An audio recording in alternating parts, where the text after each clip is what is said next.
This wasn't a misstep. It wasn't clumsy or careless. When an elbow cuts high and a defender is left clutching her face, it's not an accident. It's a message. And Saxton Rivers sent that message loud and clear, but in the wrong direction. Barely minutes into the game, Rivers barreled through with force, swinging her arm and striking Kelsey Mitchell square in the face. Mitchell collapsed to the hardwood. The whistle came late. The arena fell silent, stunned. Everyone knew what had just happened, and the replay removed any doubt. Yet Rivers showed no reaction, no reach, no apology, just cold indifference. But Indiana didn't see it as just a foul. They saw it as a violation of principle. Because Kelsey Mitchell isn't just their top scorer. She's their heartbeat, the fire that balances calm and chaos. Watching her go down like that changed everything, especially for Caitlin Clark. She didn't retaliate with words or cheap shots. She went surgical. From that moment on, the game turned personal. Clark seized control, twisted the rhythm, and turned every possession into precise payback. Somewhere deep into the first quarter, Saxton Rivers realized her mistake. She hadn't just hit Mitchell, she had awakened Clark. From the tip-off, both teams played with blistering intensity, pushing pace and firing sharp passes. The tempo was relentless. Connecticut struck first, and Rivers, off a loose ball near mid-court, darted past the Fever defense for an easy transition layup. The energy shifted. Sun took the lead. But Indiana didn't flinch. On the very next play, Caitlin Clark found herself trapped near the sideline. Calm under pressure, she pivoted like a chess master and fired a laser to Natasha Howard, who had perfectly slipped inside. Howard rose and finished clean. Trap broken. Connecticut answered right back. Tina Charles, after setting a screen, drifted into open space and, off balance on one leg, lofted a jumper that swished through. The form was awkward, but the touch, pure. Still, Indiana stayed locked in. Clark went back to Howard, this time deeper in the paint. With the defense late to rotate, Howard spun, pivoted, and powered in a bank shot. The Fever were settling into rhythm, spacing the floor and executing like clockwork.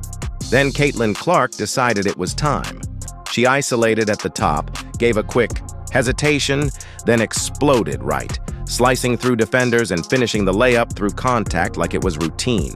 Seconds later, she took command again, patient up top, waiting, then rifling a perfect pass to Lexi Hull cutting in from the weak side. Hull gathered and calmly sank a silky fadeaway near the rim. Indiana was humming. Then came the moment that ignited the Fever bench. Clark snatched a rebound and without hesitation, launched a full-court missile before even crossing half-court. The pass was laser-precise, hitting Hull in stride on the wing. Hull caught, squared, and buried the three. The bench exploded, but the Sun weren't done.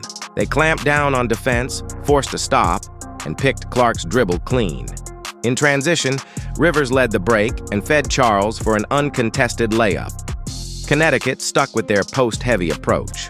Off a clean entry pass, Tina Charles sealed her defender and scored again from close range. The Sun were trading blows, but Indiana landed the final punch of the quarter. Ari McDonald came off a handoff, attacked downhill, absorbed contact, and earned her trip to the line. Ice. In her veins, she knocked down both. Fever, 29, Sun, 28. End of the first. The second quarter picked up right where things left off, turbocharged. Indiana came out flying. Clark read a lazy cross-court pass, jumped the lane, and darted out in transition. Just before finishing, Sheldon sprinted in and drew contact. Clark went to the line, split the pair, and nudged the lead forward. Then, Kelsey Mitchell returned, shaking off the earlier elbow and locking back in. She torched her defender on a sharp backdoor cut. Even with the pass deflected, she kept her cool, tracked down the loose ball, and scored through contact. Veteran poise, but Mitchell wasn't finished. On the next possession, she took a handoff, slowed just enough to freeze her defender, then rose up for a smooth mid-range jumper. Swish. No wasted motion. Pure control. Then Clark re-entered the scene. Coming off a handoff, she paused, waited for the lane to clear, then burst through it for a clean layup. Her reads were slicing Connecticut's defense to shreds. They couldn't keep up. Still, Bria Hartley had something to say. She read her matchup, hit an in-and-out dribble, then snapped it behind her back, leaving her defender spinning. Hartley stepped behind the arc and let it fly. Nothing but net. A highlight play, a statement shot, no words necessary. Then JCS Sheldon stepped into the spotlight. She rejected the screen, maintained her dribble, and as two defenders closed in, whipped a slick hook pass to Tina Charles at the free throw line. Charles caught, set her feet, squared up, and dropped. The jumper with calm precision, smooth, steady, unbothered. But Hartley wasn't done. She came right back, hunting her next move. Semi-transition. Hartley stomped on the brakes, snapped behind the back again, and pulled from deep. The arc soared high, kissed the lights, and dropped clean. 2 straight threes, pure poise, vintage control. Indiana needed a jolt, and Kelsey Mitchell delivered. She took the ball coast to coast, broke ankles with vicious crossovers, and floated it off the glass with her left. Control, finesse, and fury all in one move. Final possession of the half. Mitchell blew past a closeout, drew the help defender, and without panic zipped a pass to Sophie Cunningham in the corner. Wide open, no hesitation, splash. Indiana walked into the tunnel up 44-42, but the real battle was just beginning. The second half opened with Connecticut hungry to shift momentum. Sonia Rivers baited the defense from the wing and kicked it to a waiting Bria Hartley. The rotation came too late. Hartley let it fly. Bang. Still hot. Then it was Charles. Deep on the block, she took a step middle, sensed the defender off balance, and dropped in a soft one-legged hook off the glass. All touch, all control. Indiana countered with flair. Lexi Hull moved off ball, dashed into open space, and spotted Natasha Howard cutting. Hull dished a gorgeous behind-the-back pass in stride. Howard caught and finished in rhythm, picture perfect. But Connecticut wasn't letting go. Charles popped off a screen and drilled a smooth mid-range jumper just inside the arc. Every move she made oozed veteran savvy. Still, Indiana's offense kept humming. Aaliyah Boston worked from the elbow, scanning the floor like a point guard. She paused, patient, then found Howard slicing behind the defense. The pass was perfect. The finish, even better. Natasha Howard, now up to 17 points, was commanding attention on every touch, but Connecticut responded with crisp execution.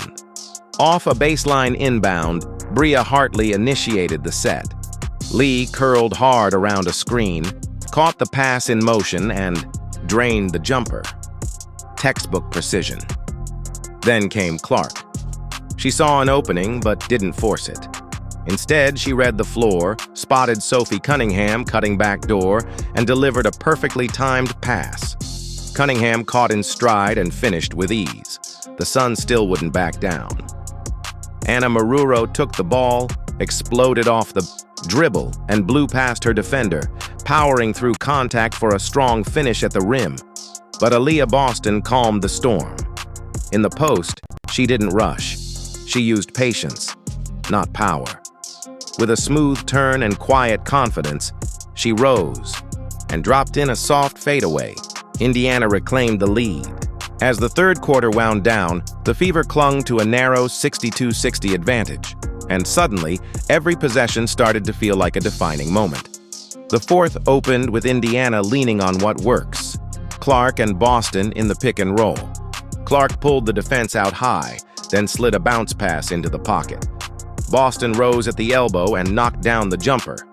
Routine, but ruthless. Connecticut answered in chaos. After a wild scramble, Allen snagged the ball near the baseline and found Leah Lon at the wing. Lon rose, fired, and nailed the three, plus the foul. Nearly a 4-point play, but she missed the free throw, no matter. On the very next trip, Lon pushed the tempo, faked a pull-up, froze her defender, and coasted in for a smooth layup. That gave Leah Lon 15 points, a career high, and Connecticut fed off the momentum. With defenders pulled out to the perimeter, Tina Charles took control at the high post and dropped a beautiful lob to Anna Maruro, who had slipped behind unnoticed. She caught it clean and scored with ease, but Indiana didn't flinch. Aaliyah Boston battled into deep post position, drew a foul, and calmly knocked down both free throws, steady as ever. Then it was Clark's time to close. She danced around, a screen froze her defender, and leaned into a smooth one-legged floater just inside the paint. Bucket. Then came the break. Cunningham read the passing lane like a book, jumped it perfectly, and took off in transition. She dished ahead to Clark, who absorbed contact and earned a trip to the line. 2 shots, 2 makes, ice cold. On the next possession, Clark circled. To the top, took a pass from Dantas, and with just enough space, let it fly.